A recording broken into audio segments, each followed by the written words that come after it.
ঈদ তো চলে গেল। আজ আপনাদেরকে একটা চিরন্তর সত্য কথা বলি, যাদের ফ্যামিলি থেকে ছেলে বা ভাই প্রবাসী থাকে তাদের জন্য তাদের উদ্দেশ্যে একটা কথা।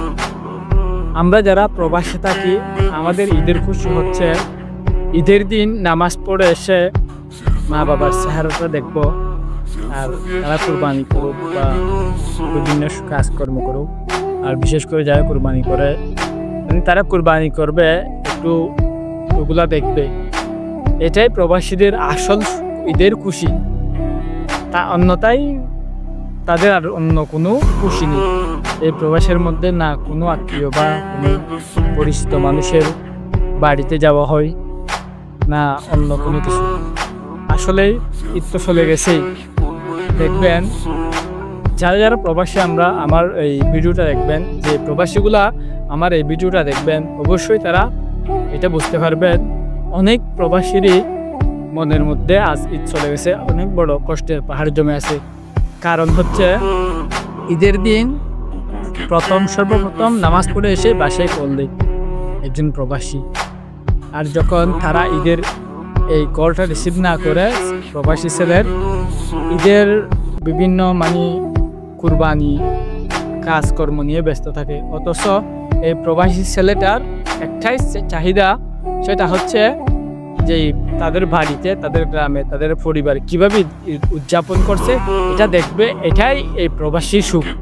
অথচ দিন শেষে এই প্রবাসী ছেলেটার বা ভাইটার কোনো খবরই রাখে না, তারা তাদের মতো করে ঈদ উদযাপন করে।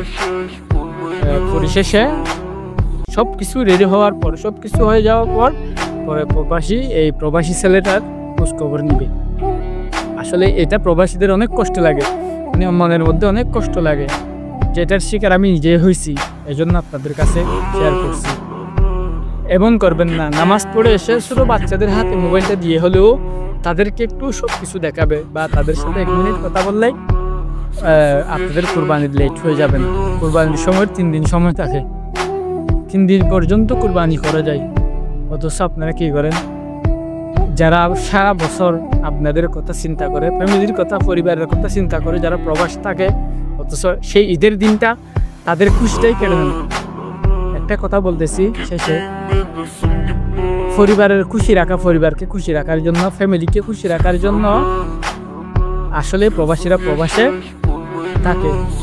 পরিবার থেকে হাজারো মাইল দূরে থেকেও তারা সুখী থাকে। কিভাবে?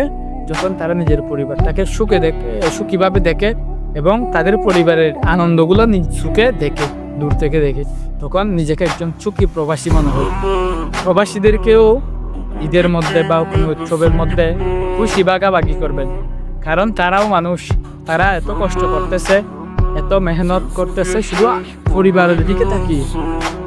আসলে এই বিষয়টা অনেক গভীরের মধ্যে গিয়ে কষ্ট লাগলো, এজন্য আপনাদের কাছে শেয়ার করলাম।